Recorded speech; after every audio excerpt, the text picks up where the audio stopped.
les amis, vous êtes formidables. On peut acclamer pour eux? Formidable. C'est magnifique. Amen.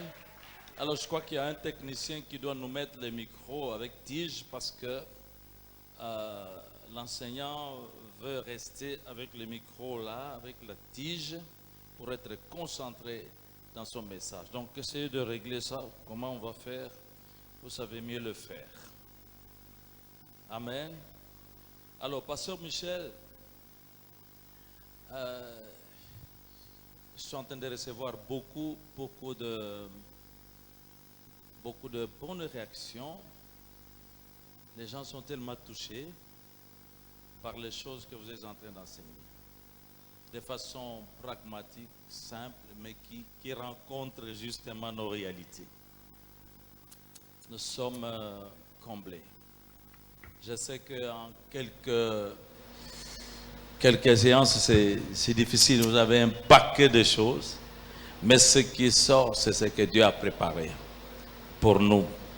Donc, alors, vous êtes en train de terminer. Malgré nos danses-là, vous avez votre heure. Vous gardez votre heure.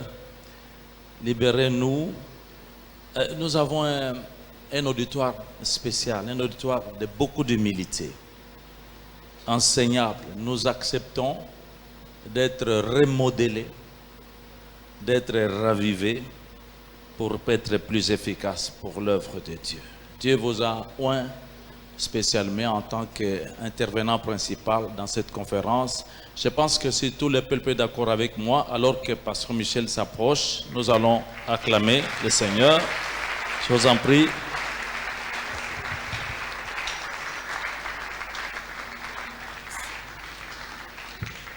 Alors, Seigneur, Amen. Nous pouvons nous mettre, que Dieu nous bénisse.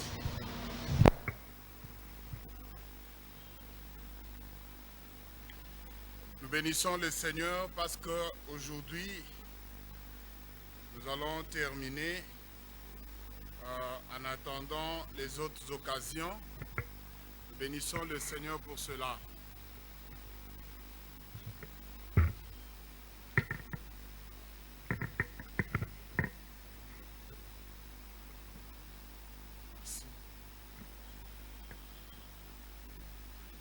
Aidez-moi à saluer la personne à côté de vous. Dites-lui seulement, je suis content de te revoir et de terminer avec toi. Que le Seigneur nous bénisse. Dans tout ce que nous sommes en train de faire, nous cherchons l'efficacité de l'Église. Nous voulons que l'Église soit forte. Alors aujourd'hui, je voudrais vous dire aussi que pour que l'Église soit forte, il y a des choses que nous devons mettre en pratique. Il y a des choses que nous devons aussi comprendre. Pour que l'Église soit efficace et soit mûre, ça dépend aussi du ministère de la personne que Dieu a établie sur l'Église. Parce que si cette personne ne se donne pas et ne donne pas tout ce qu'elle a reçu du Seigneur pour le peuple, l'Église ne sera jamais efficace. L'Église devient efficace à partir du ministère principal que Dieu a donné à cette Église au travers de l'homme de Dieu que Dieu a donné à l'Église. Nous disons Amen. Alors, nous devons nous rassurer que nous mettons l'homme de Dieu dans des conditions qui lui permettent de nous donner tout ce qu'il a reçu du Seigneur afin que nous soyons bénis. Alors pour l'homme de Dieu lui-même, il doit savoir que la bénédiction de Dieu aussi vient en semant. Parce que nous avons comme l'impression que beaucoup d'hommes de Dieu ne s'aiment pas. Même si nous avons l'occasion, merci, nous avons l'occasion dans beaucoup d'autres choses, il arrive toujours que parfois les hommes de Dieu ne puissent pas faire ce qu'il faut. Nous devons savoir que Dieu nous ouvre des portes à partir de ce que nous faisons aussi. Et surtout des choses qui touchent nos cœurs. En tant que serviteurs de Dieu, à travers une conférence organisée par une autre église, je peux envoyer ma sémence. Je peux aussi dire, j'envoie tel pasteur parce qu'il organise quelque chose et voici comment je veux aussi soutenir. Et ce sont des choses comme ça qui ouvrent des portes aux serviteurs de Dieu afin qu'ils soient bénis. Amen. Nous devons savoir que nous devons travailler avec des personnes qui nous sont loyales et qui nous sont aussi importantes. Et surtout des personnes qui ont la compétence des ministères que vous leur donnez. Vous savez, Jésus, dans Matthieu chapitre 11, parle souvent du joug. Il dit, prenez mon joug, il est facile, recevez mes instructions. Dans l'ancien temps, lorsqu'on voulait tirer une lourde charge, on mettait des vaches devant et ces deux vaches devaient avoir un joug qui devait leur permettre à tirer une grande charge. Alors si la vache était petite par rapport au joug qui est placé sur son cou, plus la vache tire la charge, plus le joug devait permettre ou causer que la vache puisse saigner. Plus la vache saigne, sa durée de vie devient aussi courte. Et plus la vache saigne, plus le sang est perdu et la vache devait finir par mourir. Quand vous donnez des charges à des personnes qui n'ont pas de capacité de charge que vous leur donnez, vous allez les tuer. Non seulement ils vont tuer et vont mourir, vous allez aussi tuer le travail parce qu'il n'y aura pas de résultats. Dans tout ce que nous faisons, nous avons besoin de résultats. Et quand vous voyez que vous avez un leadership qui ne produit pas de résultats, alors il faut penser à le modifier. Amen. Alors, aujourd'hui, je voudrais plus parler sur la part du sacrificateur. Qu'est-ce que Dieu dit du soutien du sacrificateur? Parce que les enfants de Dieu sont bénis à partir de cela. Je vais lire 2 Rois chapitre 4, je lis à partir du verset 1er. 2 Rois donc, 4 du 1er au 7e verset. La Bible dit le suivant. Une femme d'entre les femmes des fils des prophètes cria à Élisée en disant, « Ton serviteur, mon mari, est mort, et tu sais que ton serviteur craignait l'Éternel. Or, le créancier est venu pour prendre mes 2 enfants et en faire des esclaves. » Élisée lui dit, « Que puis-je faire pour toi? Dis-moi, qu'as-tu à la maison? » Elle répondit, « Ta servante n'a rien du tout à la maison qu'un vase d'huile. » Et il dit, « Va demander au dehors des vases, chez tous les voisins, des vases vides, et n'en demande pas un petit nombre. Quand tu seras rentré, tu fermeras la porte sur toi et sur tes enfants. Tu verseras dans tous ces vases et tu mettras du côté ceux qui seront pleins. » Alors elle le quitta.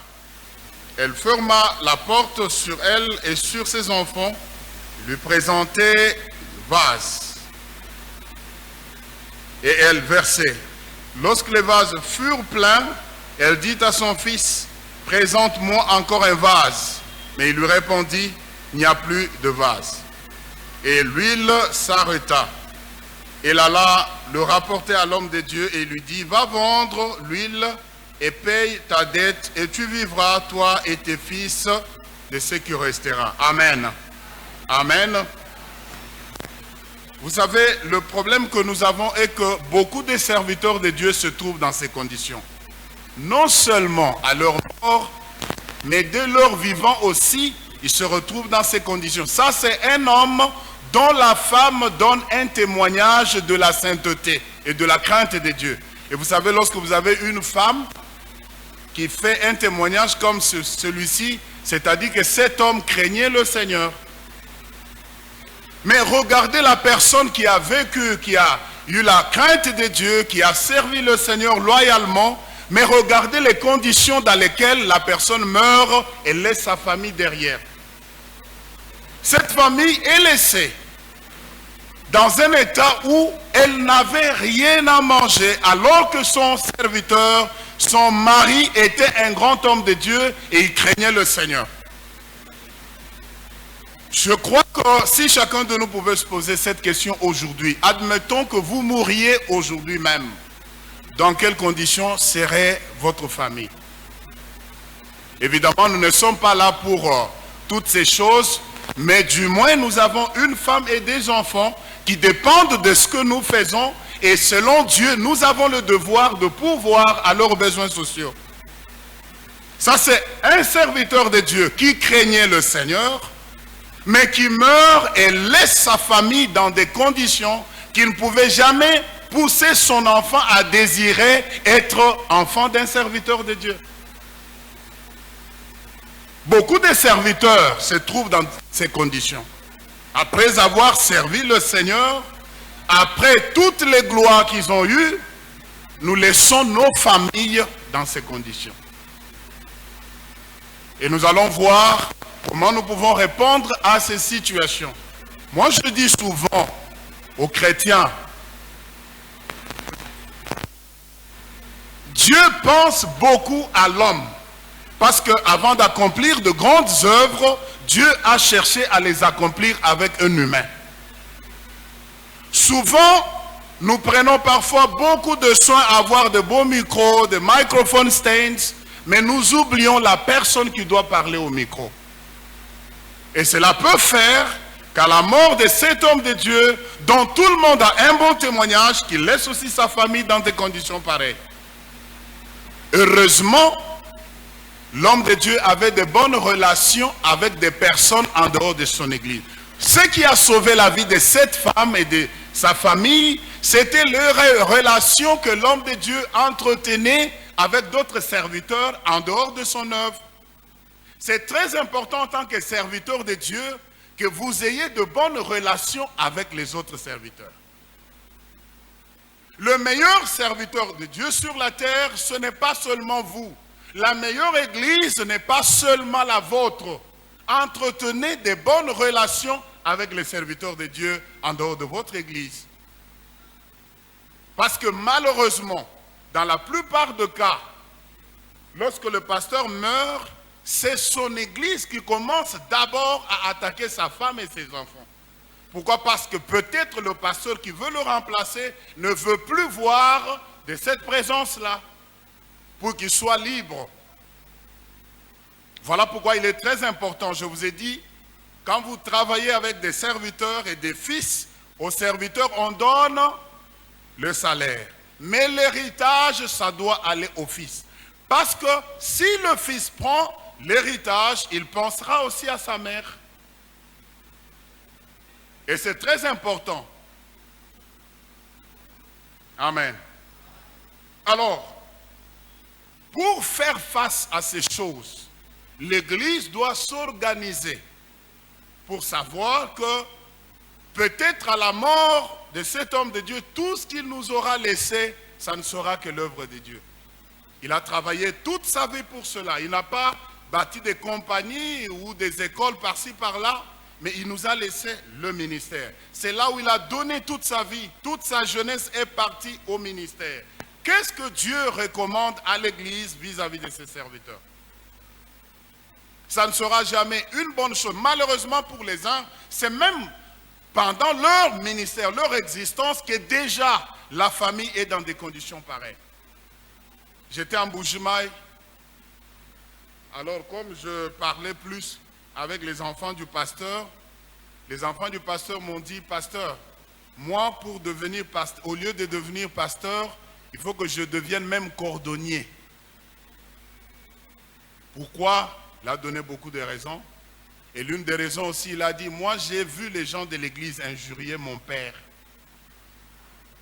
Alors moi, au lieu de devenir pasteur, autant mieux devenir même cordonnier sur la route. Parfois, le plus grand obstacle d'un homme de Dieu, c'est son église d'abord. Voilà pourquoi je vous ai dit hier, Jésus, tout comme Moïse, Jésus, la Bible nous dit, Jésus a composé son leadership avec des personnes qu'il voulait. Ce n'étaient pas des personnes qu'il ne voulait pas, mais qui étaient là à cause d'un fait, mais c'était des personnes que lui-même voulait qu'ils soient là. Donc si vous voulez avoir un leadership qui soit fort, il faut travailler avec des personnes que vous voulez être là. Parce que c'est ce que Dieu a dit à Moïse. Choisis des personnes et moi je vais les reconnaître. Des personnes que toi tu reconnais être anciens d'Israël. Alors lorsque tu vas me les présenter, je vais les oindre. Comme ça ils seront à ton service. Ils vont travailler avec toi. Parfois, il y a de grandes choses que le pasteur veut accomplir dans l'église, mais parce qu'il y a une forte opposition à partir de personnes qui sont censées le soutenir, et le pasteur et le travail même ne sait pas aller de l'avant. Pourquoi? Parce que tout ce qu'il veut faire, il y a toujours une opposition. Voilà pourquoi j'ai dit, si vous reconnaissez, vous voyez que c'est ça le genre de leadership que vous avez, il faut avoir le courage de tout refaire. Il faut avoir le courage de tout refaire. Donner un communiqué général pour leur dire à l'église à partir d'aujourd'hui, en commençant par moi-même, nous sommes tous enfants de Dieu et nous allons revoir le leadership. Ça demande du courage, mais vous devez savoir, il y a des gens que vous allez aussi perdre. Soyez préparés pour cela. À quoi bon de travailler avec un leadership qui ne produit pas de résultats? Des gens qui, lorsque vous les appelez pour la prière, ne viennent jamais, l'évangélisation ne viennent jamais, mais viennent seulement pour des réunions, pour que vous leur expliquiez comment vous avez dépensé l'argent, telle ou telle autre chose. Nous allons voir ce que Dieu dit de l'argent dans l'église.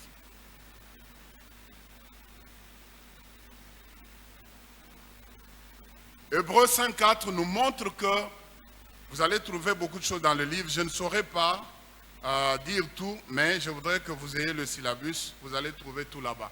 La Bible nous dit que personne ne peut prétendre être dans le ministère. Pour être dans le ministère, nous devons être appelés. Parce que quand tu es appelé, tu as du moins la garantie que le Seigneur va te prendre en charge. Alors quand tu n'es pas appelé par Dieu, tu t'es improvisé un ministère, ça sera difficile. J'ai vu en Afrique du Sud combien de pasteurs, surtout les blancs, combien abandonnent le ministère parce qu'eux ne peuvent pas supporter ce que vous supportez ici chez nous. Ici chez nous, vous trouverez un pasteur qui n'a pas l'argent pour le loyer, qui n'a pas à manger, mais qui est toujours au service de Dieu. Les blancs, ce n'est pas comme ça. J'ai vu les autres quitter le ministère parce qu'on leur a proposé mieux dans les business, alors ils ont stoppé pour aller gagner plus. Moi, j'ai toujours dit, s'il y a des gens qui doivent être bien payés, ça doit être des pasteurs ici en Afrique et dans des conditions, et précisément même ici au Congo. Parce que c'est par amour que nous semblons servir le Seigneur. Malgré les conditions dans lesquelles nous vivons, mais nous nous donnons au Seigneur. Alors, quand tu es du moins appelé par le Seigneur, tu as la garantie que le Seigneur va faire ce que les hommes ne pourront pas faire. Ne mettez jamais en tête que votre succès ou votre bénédiction viendra toujours des membres de votre église. Dieu est un Dieu multidimensionnel. Il est capable de vous ouvrir des portes. Vous travaillez ici, mais Dieu ouvre des portes ailleurs. Voilà pourquoi la première assurance que vous devez avoir, c'est être sûr que l'Éternel Dieu vous a appelé. Parce que Dieu ne prendra pas la charge de la personne qui n'a pas placé quelque part. Et il est très fidèle pour le faire. Je suis appelé de Dieu, il va me prendre en charge. Alors je ne pleurerai pas à tout moment devant les enfants de Dieu. Je n'ai pas mangé, je n'ai pas fait ceci parce que ce n'est pas eux qui m'ont engagé, c'est Dieu. Même s'ils vous donnent l'argent, sachez que Dieu ne peut le faire que par les hommes. Si Dieu ne le permet pas, ces enfants-là ne te donneront jamais l'argent. Alors, dans la tête, il faut d'abord mettre que ta bénédiction vient de Dieu. Et il peut te la donner de plusieurs manières. Amen. Vous savez, en Israël, pour être sacrificateur, il fallait être de la famille de la tribu de Lévi, de la famille d'Aaron, n'est-ce pas? Alors, ces gens-là, qu'est-ce que Dieu va leur dire? Précisément à cette tribu, à cette famille. Il leur dit, parce que vous êtes appelés au sacerdoce, alors vous aurez une vie différente de la vie des autres. Des choses qui seront souhaitables et acceptables pour les autres, les choses que les autres vont faire, alors vous, parce que vous êtes mes serviteurs, vous n'allez pas les faire. c'est-à-dire le sacrificateur, était séparé de tout travail séculier pour se concentrer à l'œuvre du Seigneur. Donc c'est ça, Dieu. Le ministère doit être considéré, surtout vous là qui décidez sur les salaires du pasteur, le ministère doit être considéré comme tout travail avec tous ses avantages aussi. Amen. Pourquoi les autres, dans les autres institutions, dans les autres secteurs, sont forts? J'ai vu à l'Amiba, quand vous êtes directeur, chaque semaine, c'est la compagnie qui vient donner la provision, c'est la compagnie qui fait ceci, cela. J'ai travaillé quelque part dans une concession d'une église anglicane. J'ai vu que quand tu viens là-bas comme prêtre, même si tu as un véhicule, tu dois utiliser le véhicule que l'église te donne. La maison, ça doit être la maison de la mission où tu dois habiter. Téléphone, tout, ça doit être sous la charge de l'église. Et au-delà de tout cela, on te donne un salaire. Pourquoi font-ils des choses comme ça? C'est pour permettre à l'homme de Dieu de donner le maximum de son ministère afin que le peuple de Dieu soit béni. Parce que si le travail de Dieu est partagé avec beaucoup d'autres choses, le serviteur de Dieu ne sera jamais efficace. Je me pose la question, si je travaillais par exemple quelque part, pourrais-je avoir un temps comme je l'ai aujourd'hui pour venir au Congo et demeurer faire longtemps comme je vais le faire? Non. Alors, si une église veut se voir aller de l'avant et bénie, elle doit prendre en compte ce que nous allons partager aujourd'hui. Amen. Les gens croient qu'un serviteur de Dieu, c'est quelqu'un qui a échoué partout et termine à atterrir dans le ministère. J'ai eu un vieux là, un blanc. Un jour, il m'a amené son fils. Il m'a dit, mon fils, ici, nous avons travaillé, nous avons lutté dans beaucoup de choses. Je voudrais que tu le prennes et que tu en fasses de lui un pasteur. Donc les gens croient que les pasteurs sont des personnes qui ont échoué partout. Et malheureusement, le comportement de certains pasteurs encourage cette attitude envers les hommes de Dieu. Un pasteur, ce n'est pas quelqu'un qui a échoué partout et qui trouve qu'il n'a plus rien à faire et va atterrir dans le ministère. Non. Parmi les hommes de Dieu, il y a des gens, si vous les mettez au gouvernement, ils vont travailler plus que même ceux qui sont là. Alors vous, quand vous faites votre ministère, faites de sorte que les gens respectent le ministère. Ne soyez pas des gens, vous parcourez tous les bureaux en ville pour aller demander l'argent aux gens. Non, ça ne respecte pas le ministère. On ne peut pas respecter l'église si le pasteur lui-même ne se respecte pas. Alors, comment devaient-ils vivre? Parce qu'ils avaient des familles, ils avaient des femmes et des enfants. Dieu leur dit, venez, vous n'allez rien faire. Même dans le partage du territoire, eux n'avaient pas de part. Mais comment allaient-ils vivre? Parce qu'avec une femme et des enfants, Dieu nous dit de ne pas travailler. Dieu lui-même avait déjà résolu le problème. Il a dit aux enfants d'Israël, dans tout ce que vous avez ma part. Et c'est ma part là que vous devez amener afin que mes serviteurs s'en servent. C'est-à-dire quoi? Quand Dieu demandait la dîme aux enfants d'Israël, Dieu ne la demandait pas pour lui-même, il l'a demandé pour des serviteurs à qui il avait dit de ne pas travailler, de venir le servir dans le temple. Alors la dîme dans une église, ce n'est pas pour autre chose, c'est pour d'abord la vie de l'homme de Dieu. Voilà pourquoi je dis souvent, quand vous êtes dans une église qui est faible financièrement, comment est-ce que vous devez gérer les finances? Premièrement, admettons que vous êtes dans une église qui ne fait que 2000 $ par mois. Et les 2000 $ ne suffisent même pas pour l'homme de Dieu. Qu'est-ce que vous devez faire si vous devez payer le loyer de l'église? Il faut d'abord allouer tout ce qu'il faut pour la maison de Dieu pour être sûr que nous n'aurons pas de problème. Alors le reste, ça doit aller à la maison du pasteur. Dans les pays anglophones, on appelle la maison du pasteur the mission house, c'est-à-dire la maison de la mission. Si cette maison-là est faible, c'est-à-dire que même l'église n'aura pas à bien fonctionner. Pourquoi? Parce que le pasteur lui-même est déjà faible dans sa maison. Pourquoi je vous ai dit hier, la semaine passée, nous venions de perdre un pasteur en Afrique du Sud. On est arrivé le matin, on l'a trouvé mort. Je crois que certains d'entre vous connaissent. Qu'est-ce qu'il y a eu? La femme a décidé de quitter la maison pour des raisons, tout ça, et il ne veut plus rentrer. Après, elle est venue, elle a pris les enfants, tout ça. L'homme de Dieu est resté dans des conditions bizarres. Alors, un jour, le vendredi ou jeudi de la semaine passée, on l'a trouvé mort le matin. Vous voyez pourquoi? Parce que quand ça ne marche pas chez l'homme de Dieu à la maison, ça peut écourter sa vie ou l'église aussi va souffrir. Voilà pourquoi Dieu lui-même, selon la Bible, Dieu veut que l'homme de Dieu soit placé dans de bonnes conditions afin que l'église bénéficie de son ministère. Amen.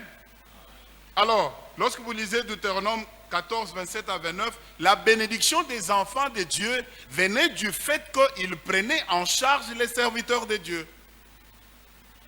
Je voudrais bien lire tout ça, mais à cause du temps, on ne saura pas lire. Alors, parce qu'ils prenaient soin des hommes de Dieu, c'est alors que Dieu les bénissait aussi.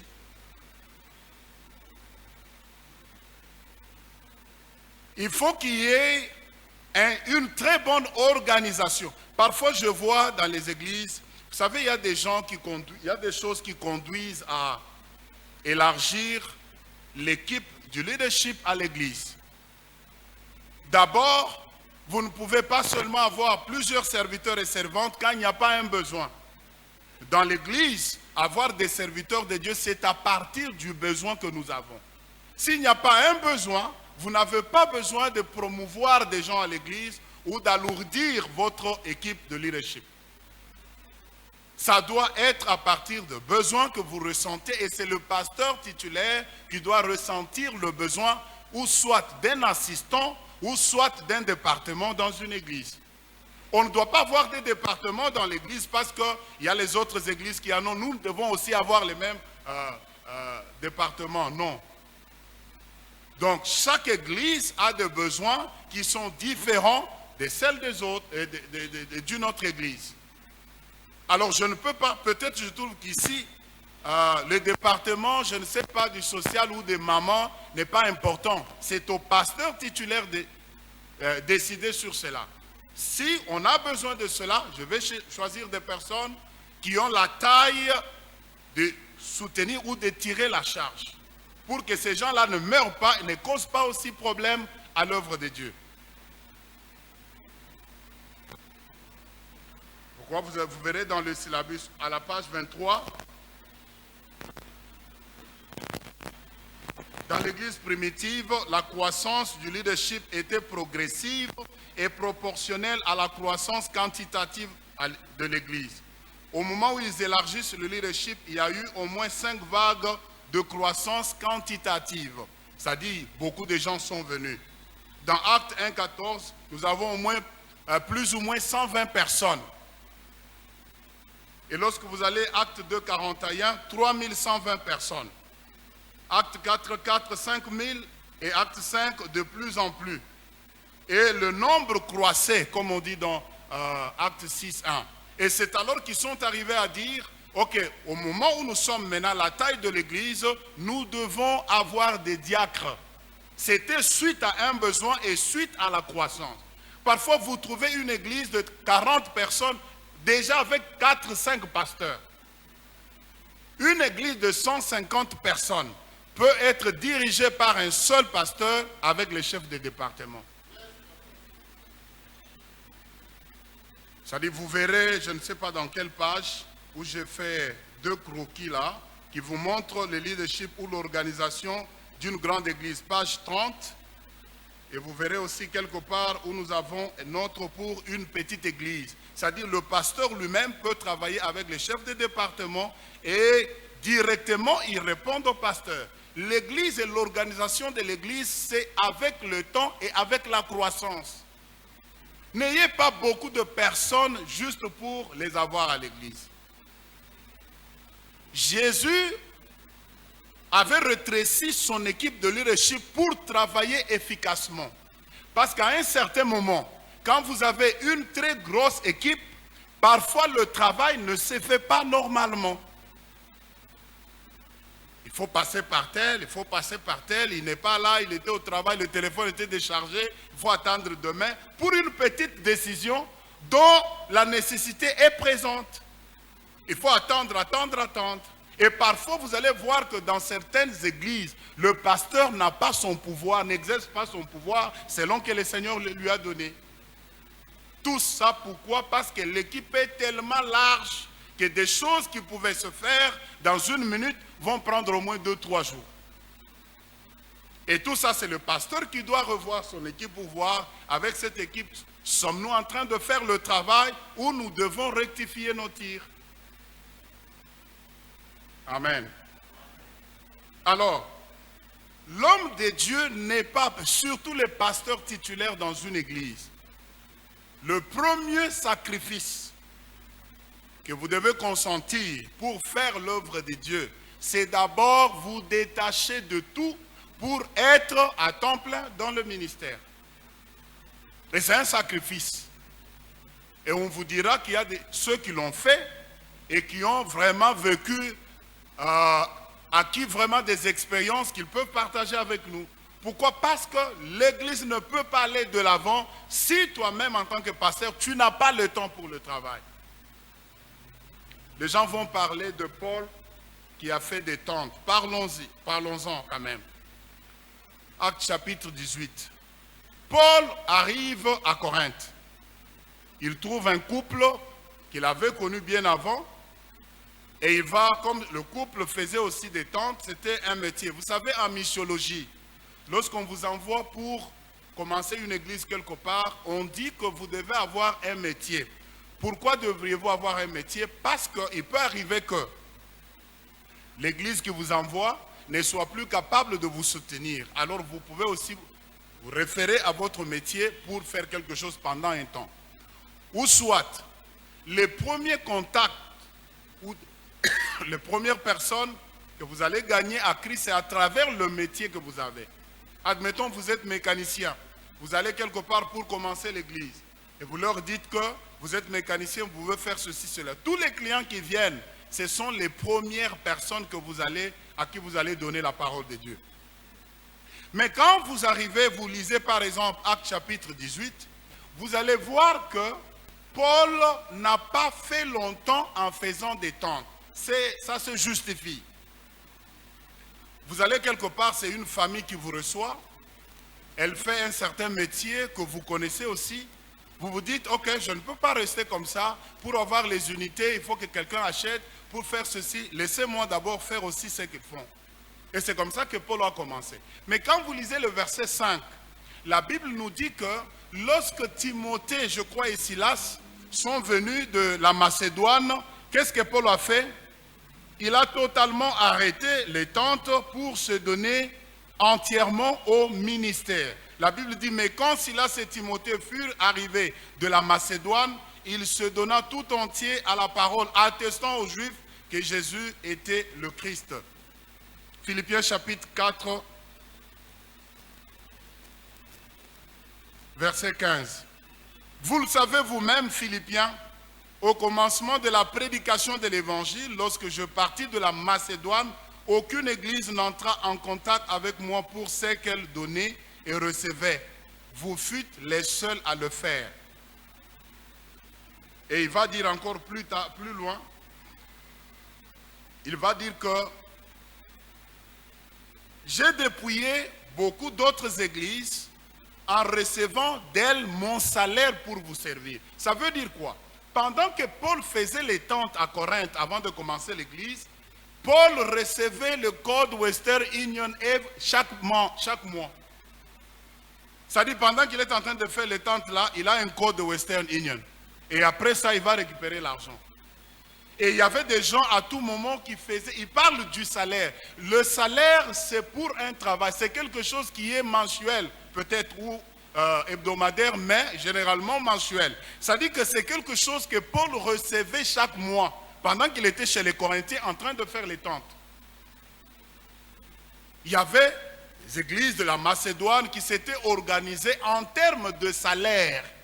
Ce n'était pas juste un don qu'on devait lui envoyer occasionnellement, mais il s'était organisé à lui envoyer un salaire pour qu'il prenne soin de ses besoins. Parce que souvent les gens parlent de Paul faiseur de tentes. Mais vous devez savoir dans quel contexte Paul a fait les tentes. Paul n'a pas fait les tentes pendant longtemps. Il ne l'a pas fait, il dit bien sûr, au début de l'évangile. C'est-à-dire quand il est parti, pendant un temps, il a fait cela, mais quand Timothée est venu, déjà au verset 5, avec Silas, qui lui ont amené ce que l'Église avait décidé de lui donner mensuellement, qu'est-ce que Paul a fait? Paul a arrêté de faire les tentes, il s'est donné automatiquement à l'Évangile. Amen. Donc, pour être efficace et que l'Église soit aussi efficace, d'abord, l'homme de Dieu doit être détaché de tout travail séculier pour se donner au ministère. Parce que moi, je me dis, on travaille pourquoi? C'est pour avoir de l'argent. Parfois, il y a des pasteurs qui vont travailler juste pour 500 $. Ils partagent le ministère avec cela. Est-ce que l'Église ne peut-elle pas s'organiser pour lui donner 500 $ afin qu'il soit à temps plein à l'Église? Parfois, vous avez des grands hommes de Dieu dans ce pays, mais qui sont négligés. Pourquoi? Parce que le soutien n'est pas vraiment convenable pour qu'ils fassent le travail comme il faut. Vous savez, quand vous êtes un serviteur de Dieu, même la maison où vous habitez là, vous trouvez un homme de Dieu qui prépare un message sur le frigo dans la cuisine. Ou soit c'est sur le lit, il est assis. Pourquoi? Parce que le cadre ne lui permet pas de faire toutes ces choses. Nous avons besoin dans l'Église des personnes comme des Joseph. Joseph d'Arimathée, qui était disciple de Christ en secret, est allé voir le corps de Christ là où il a été placé. Il dit non, la valeur de Jésus ne peut pas être dans une tombe comme celle-ci. Qu'est-ce qu'il a fait? Il a payé beaucoup d'argent, il a pesé parce qu'il était autoritaire. Et il a pris, on lui a donné le corps de Jésus, il est allé le placer là où ça valait la peine. Nous avons parfois des hommes de Dieu. Il n'est pas efficace parce que les conditions dans lesquelles il vit ne pourront jamais lui permettre de donner le meilleur de lui-même. Moi, je connais beaucoup de personnes, surtout des Européens, des jeunes gens ou des pasteurs qui viennent de chez eux. Vous regardez, vous vous dites, les choses qu'il est venu faire, vous vous dites, pourquoi il a quitté chez eux pour venir ne parler que de ça. Mais des gens très stables, mais sur le plan ministériel, qui n'ont rien, mais seulement parce qu'ils sont bien soutenus, d'où ils viennent, ils peuvent faire quelque chose. Personne ne peut, l'argent, je vous dis d'ailleurs, si ce n'était pas important, Jésus ne se serait pas entouré des personnes qui devaient soutenir son ministère. Paul dont nous parlons ici, vous ne me donnerez jamais le nom de la femme de Paul ni de ses enfants. Maintenant, Paul qui n'avait pas de femme, qui n'avait pas des enfants, recevait un salaire chaque mois. Mais le pasteur qui a une femme et des enfants, à combien plus forte raison l'Église devait-elle le prendre en charge? Amen. Et tout ça, ça demande que le Seigneur intervienne dans votre ministère afin qu'il vous ouvre des portes pour être béni. Voilà pourquoi il faut faire un service, un travail qui touche le cœur du Seigneur afin qu'il vous ouvre des portes. Il est capable. Tu peux servir dans une petite église où personne ne pense à toi, mais comme Dieu pense à toi, n'importe où, n'importe qui, Dieu peut toucher pour que cette personne-là vienne à ton œuvre pour te soutenir. Moi, j'ai toujours dit, s'il y a quelque chose que l'homme de Dieu doit avoir, c'est la conscience que tu ne te reproches de rien en servant le Seigneur. Paul dit, à la fin de son ministère, j'ai combattu le bon combat, j'ai achevé ma course. Qui peut aussi donner un témoignage pareil à la fin de son ministère. J'ai combattu le bon combat. Quelque part, on a posé une question à des groupes. C'était dans une réunion de pasteurs. On leur a dit, ok, qui peut dire ici que depuis qu'il a épousé sa femme là, il n'a jamais connu une autre femme? Mais il fallait voir. Il fallait voir. Une question qui ne serait jamais un problème parmi les hommes de Dieu.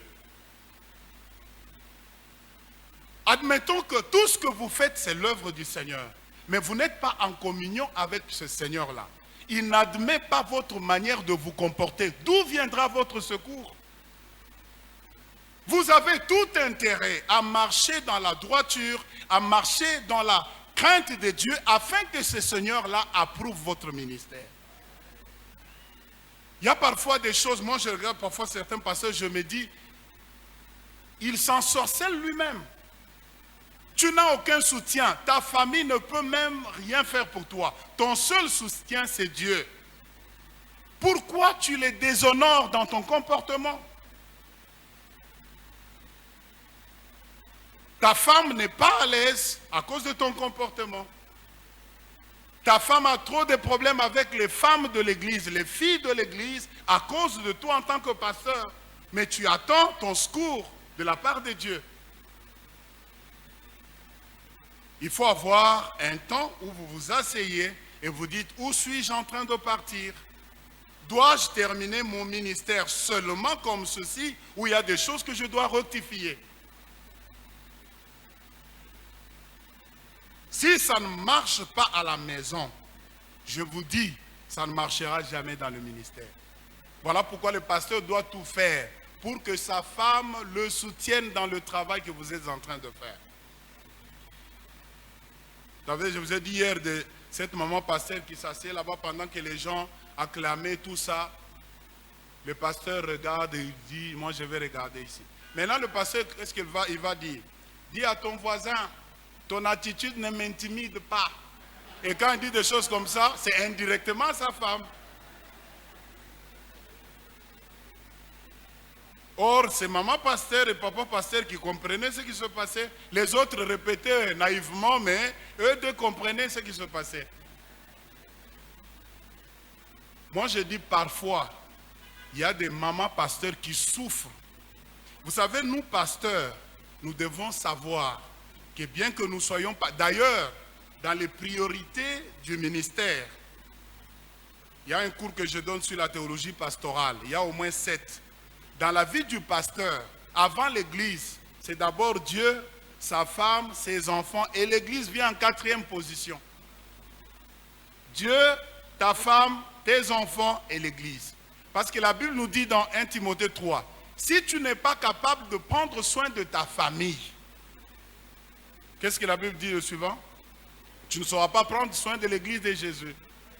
Un jour, maman pasteur avec des problèmes, plus de 3 semaines que le pasteur ne lui parlait pas. Le pasteur parlait seulement aux enfants. Vous savez, il y a des couples comme ça, quand il y a une crise, tout s'est fait au travers des enfants. Tu as un enfant de 3 ans, mais tu lui laisses un message politico-économique que...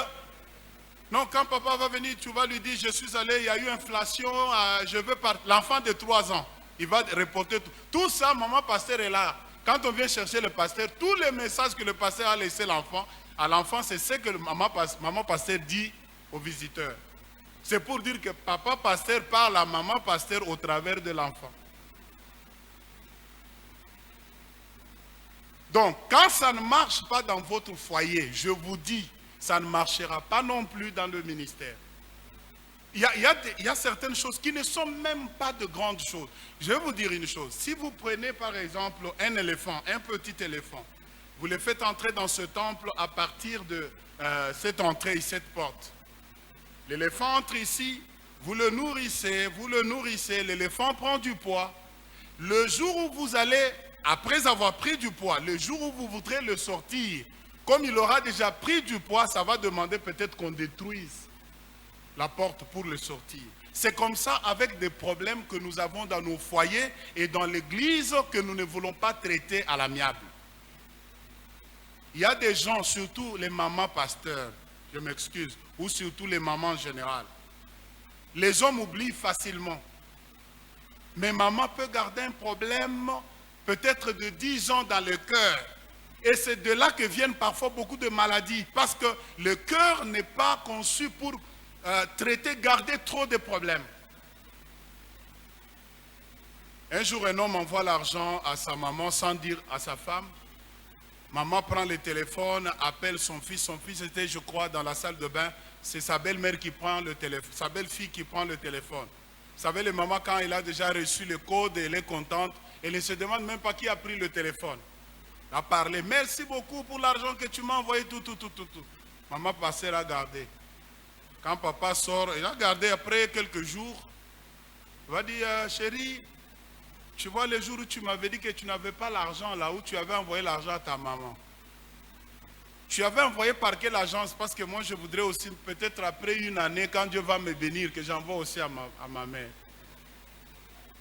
Vous savez, quand une femme vous dit cela, elle vous donne, au même moment, c'est l'information que vous aviez donné l'argent, sans même me dire, et toutes ces choses-là. Elle fait un projet d'une année pour envoyer aussi l'argent à sa famille. Parce que c'est ce que tu as fait aussi. Une femme sage bâtit sa maison. Parfois, il y a des hommes qui meurent avant à partir des situations qui ne sont pas traitées à la maison. Il y a des situations qui ne demandent même pas beaucoup. Ça suffit seulement que tu dises, en tout cas, chérie, pardonne-moi. C'est fini. Mais parfois, comme nous les hommes, nous croyons que je ne peux pas dire pardon à ma femme, c'est m'humilier. C'est pourquoi l'histoire, la situation continue. Il y a des choses, ça peut être une grande montagne, mais pour l'écrouler, c'est seulement par dire pardonne-moi, c'est tout. Parfois, les choses que nos mamans cherchent, ce ne sont pas de grandes choses. Une maman peut avoir raison. D'ailleurs, dans la plupart des choses que les mamans aiment à la maison, elles ont raison. Parfois, c'est la procédure à travers laquelle elle parle et la façon dont elle parle peut-être à son mari. Beaucoup d'hommes disent toujours, moi je suis arrivé à faire ceci parce qu'elle ne me respecte pas. Un jour, j'arrive quelque part, je trouve, c'était à Lubumbashi ici, un pasteur qui était à l'école biblique, je le trouve à Lubumbashi avec une autre femme. Je dis, mais comment toi tu es? Il dit, mon pasteur, cette femme-là, je lui disais tous les jours qu'à cause de ton comportement, je vais entrer dans une telle vie. Elle ne comprenait pas. Je rentre en Afrique du Sud. Je vais visiter la femme. Je la trouve, il faisait froid. Je la trouve dans une situation, une maison. Je ne pouvais pas. Je l'ai appelée. J'ai dit, si tu vois l'état dans lequel se trouve ta famille, dès que je prends le téléphone, dès qu'il dit allô, je lui parle, la femme quitte là où elle est, elle vient. Elle commence à parler, et moi j'étais calme et lui calme. Et après, il dit, pasteur, tu as vu ce que je te disais? Je n'encourage pas des hommes qui abandonnent leur famille pour faire des choses comme ça, mais la plupart des fois, ce sont les femmes qui ne savent pas bâtir leur famille qui ont poussé les hommes à faire ce qu'ils ont fait. Pourquoi je vous ai dit hier, votre mari a un message demain dimanche, aujourd'hui c'est vendredi ou samedi. Temporisez quand même, parce que le travail que nous faisons ici, mes frères et sœurs, je vous dis, c'est un travail moral, spirituel, qui est plus que même un travail physique. Alors ça demande que l'homme de Dieu soit dans de bonnes conditions. Ceux qui seront avec nous la semaine prochaine, nous allons voir. Même avant d'aller prêcher, il y a des choses que vous ne devez pas manger et que vous devez aussi manger. Pourquoi? Parce que c'est un travail qui demande beaucoup. Maman pasteur a un grand travail aussi de prendre soin de l'homme de Dieu à la maison.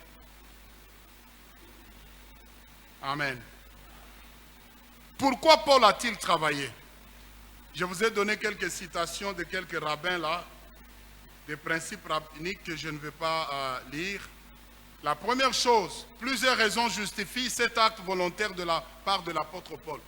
Si vous lisez le chapitre 11 des 2 Corinthiens, vous allez voir l'esprit dans lequel Paul écrit aux Corinthiens. En fait, c'est une lettre de regret et de chagrin envers cette église-là. Une église des hommes ou des femmes qui parlaient trop, qui murmuraient trop. Et Paul est arrivé à décider de ne rien prendre de cette église. Lorsque votre pasteur décide de ne rien prendre de vous, c'est-à-dire qu'il vous maudit, il ne vous bénit pas. Surtout quand c'est une église des hommes et des femmes qui parlent trop. Vous savez, nous les serviteurs de Dieu, on nous aime lorsque nous sommes dans la détresse, lorsque nous sommes dans la pauvreté. Et c'est là où on va dire, en tout cas, c'est un homme de Dieu simple, c'est un homme de Dieu humble. Lorsque Dieu vous bénit, vont croire que, en tout cas, parfois à l'église, ça devient plus facile de pleurer avec ceux qui pleurent que de se réjouir avec ceux qui se réjouissent. Mais c'est ça la sorcellerie. Pourquoi est-il facile de pleurer avec ceux qui pleurent? Et pour vous réjouir avec ceux qui se réjouissent, c'est un problème. Les gens croient que les pasteurs sont ceux-là qui sont appelés à vivre dans la misère jusqu'à la fin de leur vie. Mais vous oubliez qu'ils servent le roi des rois.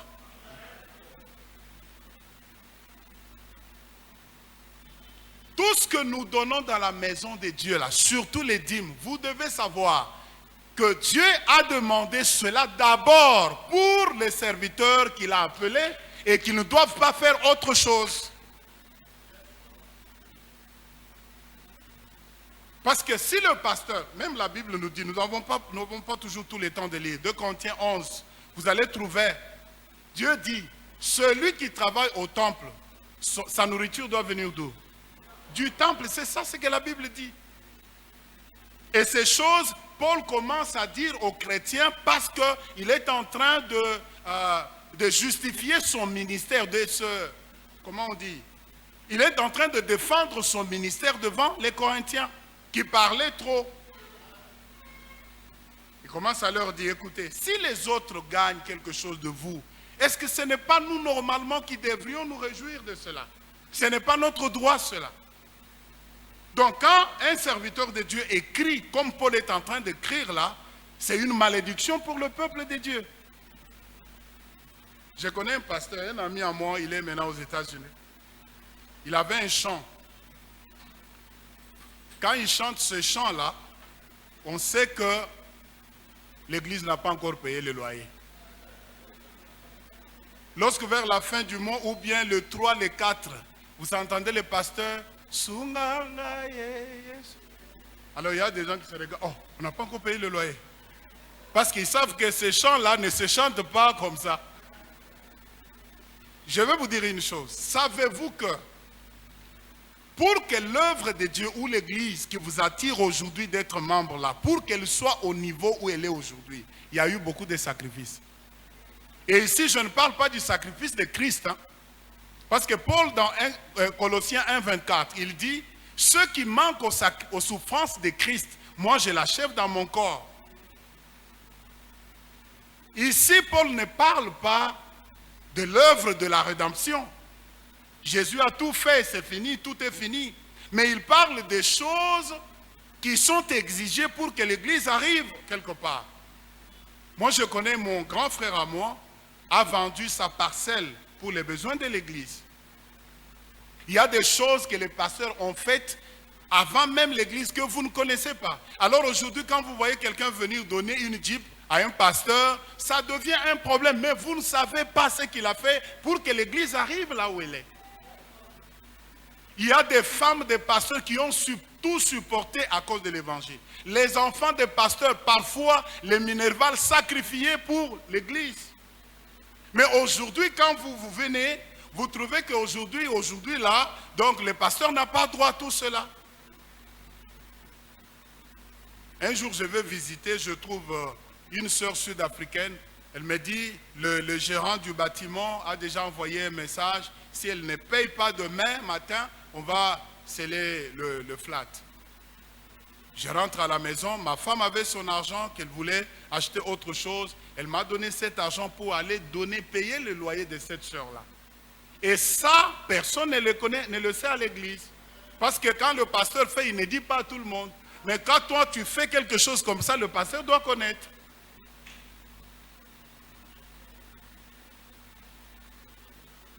Les pasteurs font beaucoup de choses pour que l'église arrive là où elle est. Un pasteur à Pretoria, quelqu'un le prend pour aller dans un magasin, il lui dit, pasteur, choisis des vestes.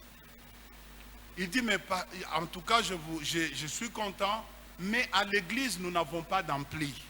Je voudrais qu'au lieu que je porte des vestes, donne-moi cet argent, que j'achète l'ampli à l'église. Donc, ça dit que parfois, quand vous voyez les histoires que vous voyez là à l'église, parfois, ça ne vient même pas de l'église. Il y a des choses parfois dans la vie du pasteur qui viennent de ses relations en dehors de l'église. Mais tout cela, quand on va parler, on va se faire maudire pour rien devant le Seigneur. Moi, j'ai toujours dit au pasteur, tel que nous servons là, servez le Seigneur, qu'il parle, qu'il ne parle pas, qu'il vous bénisse, qu'il ne vous bénisse pas. Si Dieu décide de te bénir, personne ne peut s'opposer. Personne. Tu verras même la personne qui a toujours critiqué ta femme, qui a toujours mal parlé. C'est elle qui amène. Et après avoir donné, c'est comme si elle avait perdu le sens. Et après avoir donné, elle se dit, oh, j'ai commis l'erreur. Comment ai-je fait une chose pareille? C'est Dieu qui fait des choses comme ça. Alors quand vous êtes serviteur de Dieu, vous ne connaissez pas le Seigneur, vous n'avez aucune expérience avec lui, vous croirez qu'il n'y a que la personne qui est à l'église là, qui a peut-être un bon travail, qui doit te bénir. Non. Dieu est capable d'utiliser n'importe quel corbeau pour apporter ta bénédiction à ta maison. Mais en toute chose, dans ma conscience, en tant que serviteur, avant de dormir, avant de prier, je dois savoir que tel que je suis là, si je me mets devant le Seigneur maintenant, il ne me reprochera jamais d'une fille avec qui j'entretiens de mauvaises relations. Il ne me reprochera jamais de quelqu'un que j'ai escroqué quelque part. Et ce sont des choses comme ça qui font que le Seigneur te bénisse. Parce que quand il va décider de te bénir, il n'y a rien qui va se mettre pour dire ne le bénis pas à cause de ceci, cela. Aujourd'hui, nous avons des pasteurs. Il suffit seulement qu'un enfant de Dieu vienne te donner, par exemple, $2000. Papa, gardez pour moi, parce que je ne veux pas que ça soit dans la maison. Je viendrai prendre après 3 semaines. On vient après 3 semaines, ce sont des explications. Et on ne peut pas vous respecter à partir des choses comme ça. Je suis venu une fois ici, une sœur a vendu sa parcelle. M'a dit, je ne fais pas confiance aux membres de ma famille, à mes grands frères, tout ça. Elle m'a payé un billet où je devais venir faire un jour, seulement prendre cet argent, que l'acheteur mette l'argent entre mes mains, parce qu'il ne faisait pas confiance. Ça, c'est la confiance. On sait pourquoi on dit ça. Ça, parce que c'est un pasteur. Mais il y a beaucoup de personnes aujourd'hui qui ne peuvent plus respecter des pasteurs parce qu'il y a eu d'autres pasteurs qui n'ont pas agi comme pasteurs. Et c'est ce qui fait qu'aujourd'hui, les gens ne puissent pas respecter même l'église. Pourquoi? Parce qu'il y a un comportement qui n'est pas digne d'un pasteur. Un serviteur de Dieu, même si tu n'as pas à la maison, ce n'est pas tout le monde qui doit savoir à l'église. Les enfants de Dieu, savoir que tu n'as pas mangé, ta femme n'a pas ceci, cela, ça ne donnera pas du respect. Même quand tu vas prier pour eux, ils vont croire que le pasteur n'a pas la foi. Un jour, on trouve un pasteur en train de pleurer parce que son fils était mort. Il pleure en Chiluba, il pleure. Les membres de l'église viennent quand même pour exhorter leur pasteur. Pasteur, rappelez-vous du message que tu nous avais donné l'autre fois. La foi. Le pasteur dit, tu dis comme ça parce que ce n'est pas toi. Parce que tu ne sens pas ce que je sens. Un homme de Dieu, on doit le respecter. Quand ça arrive, quand ça fait que ça soit difficile, il faut réellement que les gens croient que son Dieu là est capable. Son Dieu là est un Dieu de cas difficiles. Je ne pleure pas devant les enfants de Dieu. Sinon, c'est affaiblir leur foi. Qui va vouloir que sa vie se termine dans cette situation où ta femme, tu as laissé des dettes derrière toi et ta famille, aujourd'hui, on vient dire, on va prendre, parce que selon les coutumes de ces temps-là, ils avaient droit de venir prendre l'enfant du pasteur et en faire leur esclave. Qui peut, après avoir servi le Seigneur, vouloir se retrouver dans un camp comme ça? Les aventures dans la vie, on ne les fait jamais à quelqu'un d'autre. Quand tu fais des aventures dans le ministère, tu t'es fait ces aventures-là. Un jour, tu vas récolter. Il faut, si tu es ou soit, moi je dis à certaines personnes, si tu trouves que tu n'es pas prêt pour servir le Seigneur, pourquoi ne pas d'abord arrêter, aller jouer avec les filles, faire tout ce que tu veux. Quand tu verras que tu es maintenant rassasié, retourne dans le ministère.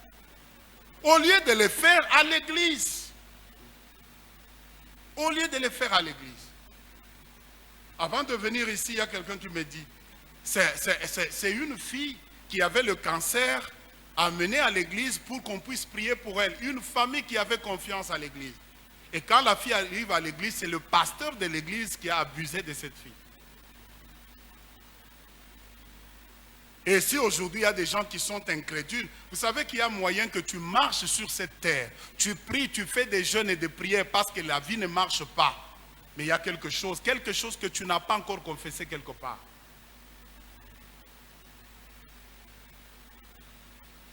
Heureux l'homme pour qui l'Éternel ne compte pas les péchés.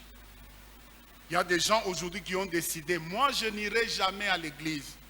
Parce qu'ils ont vu ce que les pasteurs ont fait à l'église. Et c'est une charge que tu portes sur tes épaules. Avant de chercher d'abord que Dieu te bénisse financièrement, il faut d'abord retourner par là. Dans la vie des serviteurs de Dieu, il y a beaucoup de situations qui n'ont pas été corrigées. Mais nous voulons avancer. Comment allons-nous avancer si nous n'avons pas encore corrigé cela? Les filles d'autrui, moi je dis souvent à l'église, nous avons les femmes d'autrui, nous avons les filles d'autrui, nous avons les maris d'autrui, nous avons les enfants d'autrui. Même si tu es pasteur, quand tu parles à une femme mariée, il faut toujours lui donner du respect parce que c'est une femme mariée. C'est la femme de quelqu'un d'autre. Moi je dis dans notre église, si je t'appelle, tu es maman, pour venir t'auchonner par exemple, et qu'à la même heure, ton mari te dit, prépare-moi à manger. Fais d'abord ce que ton mari te demande avant de venir faire ce que le pasteur te demande. Parce que quand ça va barder, le pasteur ne va pas te prendre en mariage. Nous sommes dans la joie lorsque vos mariages sont stables. Un jour, je dis à quelqu'un, on termine par là. Je lui dis, on étudie ici à Kassabou. J'avais un ami qui avait déjà cet âge-là engrossé une fille. Je lui dis, mais toi, la manière dont je te vois faire souffrir cette fille, c'est pas bon. La première chose, tu l'as séparée de sa famille, hontement, et elle a tout abandonné pour venir. Regarde comment tu la traites. Il me dit, mon frère, cette femme ici, quand moi je l'injurie, je me limite seulement à sa maman. Quand elle le reprend, elle commence par mes frères, mes soeurs. Elle va même jusqu'à mes grands-parents qu'elle n'a jamais vus. Comment moi je peux vivre avec une telle femme? Vous savez ce qui change l'homme, papa pasteur peut changer à partir du comportement de maman pasteur. Mais si vous êtes dans une famille où personne ne veut s'abaisser, maman pasteur dit, ça ne va changer, ça ne va pas changer. Et tout cela, ce sont les enfants qui vont souffrir. Ce sont les enfants qui vont souffrir. Nous avons le ministère à préserver, nous avons aussi la famille à préserver. Voilà pourquoi on ne dit pas que parce que pasteur ou maman pasteur, vous avez le Saint-Esprit, il n'y a pas de situation. Non, vous êtes des humains, ça peut arriver. Mais l'avantage que nous avons le Saint-Esprit et nous avons le ministère et la famille à préserver. Voilà pourquoi je peux accepter certaines choses, mais sacrifier pour ma famille et pour le ministère aussi. Mais quand nous ne mettons pas ces choses en tête, ça va nous causer beaucoup de problèmes. Amen. Le vœu de mon cœur est que le Seigneur vous ouvre des portes afin que vous ayez un ministère efficace. Que le Seigneur vous bénisse.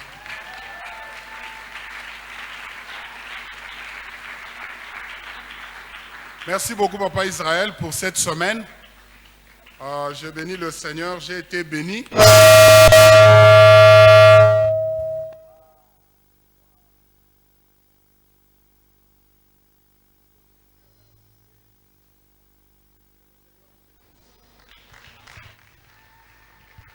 Merci, merci, merci. On acclame encore, on acclame encore.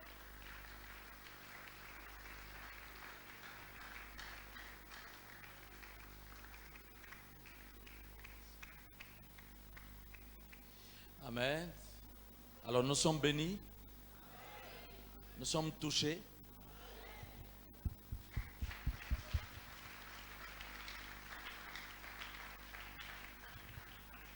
Je voudrais terminer un peu par là où nous avons commencé. Nous avons dit que ce temps-ci ressemble à celui du temps des prophètes âgés. Prophètes âgés qui reprenaient, Dieu parlait au travers des prophètes âgés qui reprenaient tout le peuple, les leaders politiques, les leaders religieux, tout le peuple. Parce que le peuple disait, est-ce pour nous le temps de bâtir la maison de l'Éternel? Et Dieu disait, et vous dites, est-ce pour nous le temps de bâtir la maison de l'Éternel? Vous voyez, chacun de vous, vous êtes concentrés sur vos maisons lambrissées, tandis que la maison de l'Éternel est détruite. Donc le prophète âgé a tellement parlé, nous avons dit qu'à la fin, il y a eu de la crainte de Dieu. Dieu a vu la crainte et il a renvoyé âgé pour leur dire, dites-leur, je suis avec vous. Peut-être que la Bible a été un peu courte. Elle dit seulement, ils ont eu de la crainte, mais on sent qu'il y a eu de la repentance. Il y a eu de la repentance quant à la négligence de l'œuvre de Dieu. Tous s'étaient repentis. Et alors, Dieu a envoyé son esprit pour les réveiller, pour qu'ils se mettent au travail. Amen. J'aimerais tout de même que nous puissions nous tenir debout.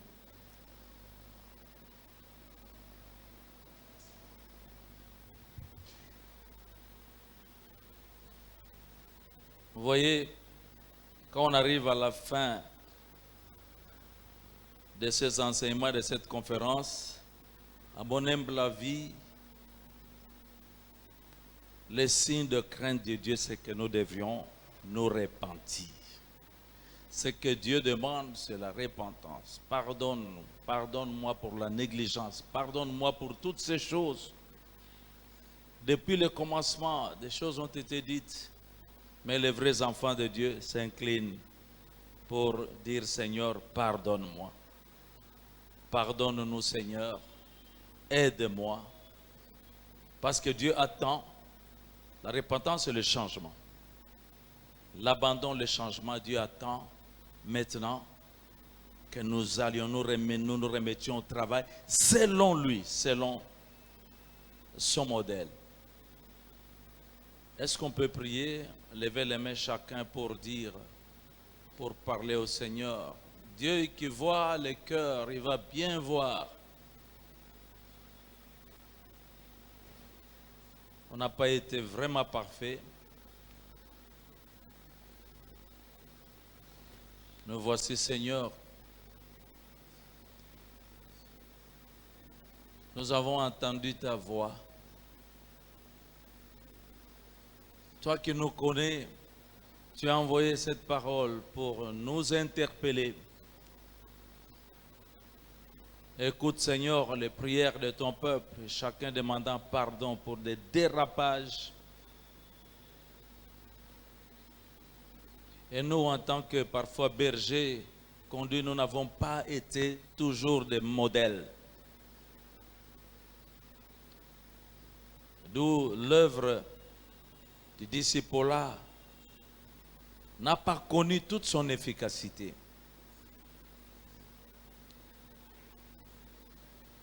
Mais nous voici, Seigneur, pour dire, pardonne-nous. Tu viens de nous réveiller encore, nous remodeler. Seigneur, nous voici Remplis-nous alors encore du Saint-Esprit, un esprit de bonne volonté, un esprit bien disposé, un esprit d'obéissance. Parce que, comme l'a dit l'un de tes serviteurs, un disciple se caractérise par l'obéissance. L'obéissance. Nous voulons repartir d'ici comme des enfants obéissants, des serviteurs et des servantes obéissants.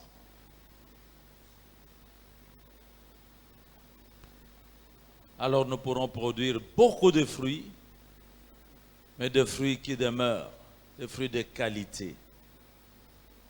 C'est là que tu nous attends pour nous donner la récompense, pour nous couronner. Au nom de Jésus, nous avons ici prié. Est-ce que nous pouvons dire un Amen par la foi? Alors nous acclamons pour notre Seigneur. Merci. Gloire au Seigneur. J'aimerais, asseyez-vous, j'aimerais que nous disions merci au pasteur Michel d'une façon particulière en acclamant. Pasteur Michel, merci. Je vous avais dit que dès que je l'avais entendu, je l'avais découvert à Lubumbashi. Pour une des rares fois, j'ai trouvé vraiment un enseignant qui parlait des choses qui sont une réalité et qui parle de ces choses de manière simple, mais qui apporte, qui propose des solutions. Et je crois, pasteur, nous sommes bénis, nous devons nous remettre au travail. Je crois que ce que nous avons entendu nous demande de nous asseoir, de faire les choses, réorganiser, retravailler. Est-ce que nous avons acclamé pour dire merci au pasteur Michel? Merci. Merci. Avec vous, nous avons pris... oui.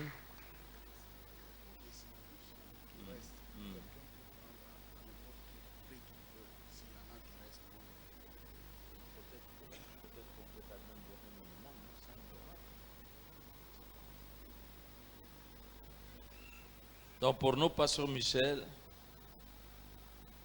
c'est vraiment un vrai partenariat, hein, un partnership que nous venons de faire parce que vous devrez revenir.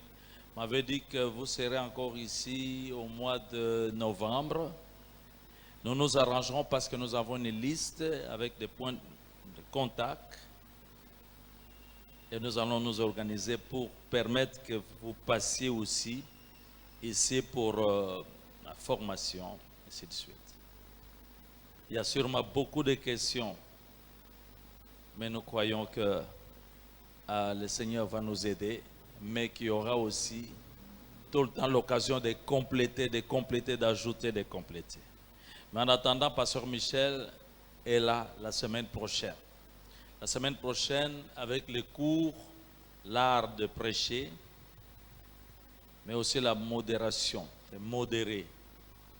Donc 3 jours, ça commence mercredi 30 juin, et puis jeudi 1er juillet, vendredi 2 juillet, ça part toujours de 8h30. Je crois que comme ce sont des cours, ça va aller quand même un peu jusqu'à 13h, peut-être un peu plus. $10, $10. Il a dit $10, ce n'est pas un minerval, ce n'est pas des frais. Mais c'est pour que vous ayez votre syllabus et que vous receviez un certificat, des certificats qu'il a fait faire là-bas en Afrique du Sud. Mais une bonne nouvelle que pasteur Michel nous donne, les syllabus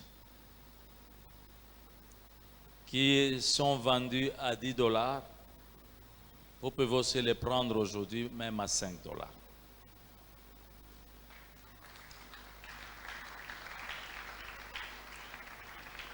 Mais c'est moi qui ai fait ça parce que lui, il dit que vous pouvez descendre même un peu plus bas encore. Peut-être nous pourrons dire, parce que nous, quand on dit $5, ça fait 10 000 francs. S'il vous plaît, quand vous le faites, pensez surtout pour soutenir aussi cette œuvre-là. C'est pas parce qu'il dit un peu moins, tu apportes seulement 500 $, s'il vous plaît. Il faut que quelque chose te coûte aussi un peu. Donc je pense que à la limite 5000 francs, vous pouvez prendre les syllabus. Les syllabus sont là, pasteur, ils sont dehors. Ils sont dehors là-bas. Ok, merci. Donc prenez ces syllabus-là. Merci. Alors, merci, nous voulons encore saluer des bien-aimés que nous n'avions pas salués de façon particulière, mais je vois des noms. Non, il y a des noms que nous avions déjà salués. Sauf qu'aujourd'hui, nous sommes dans la joie. Quand j'ai dansé là, j'ai dansé beaucoup aussi parce que Dieu a guéri, il a restauré le bishop Daniel Mabunduka qui peut s'élever. Oh Daniel, le diable a échoué. Le diable a échoué. Et si vous voyez aussi ici le prophète Kabasele, c'est parce que c'est lui qui nous l'a recommandé. Souvent dans des occasions comme ça, je reste toujours avec Bishop Daniel Mabunduka. Merci, il a récupéré, mais on lui a dit, tu reprends, mais il faut modérer. Il faut modérer. C'est bon, merci, nous sommes dans la joie. Est-ce que nous pouvons voir, il y a révérend Simon Pierre Vedina, il est au balcon. Révérend Simon Pierre, nous voulons vous saluer. Merci, merci, merci, merci. Révérend Simon Pierre. Merci. La prophétesse Bijou, nous l'avions déjà reçu, non? Bijou, bim, moi, toujours fidèle quand nous faisons quelque chose. Merci. Elle s'est fait toujours appeler Mbambi, c'était parce que nous accompagnons un pasteur qui a dit, mais elle est là toujours quand nous faisons quelque chose. Elle nous aide, je veux la voir.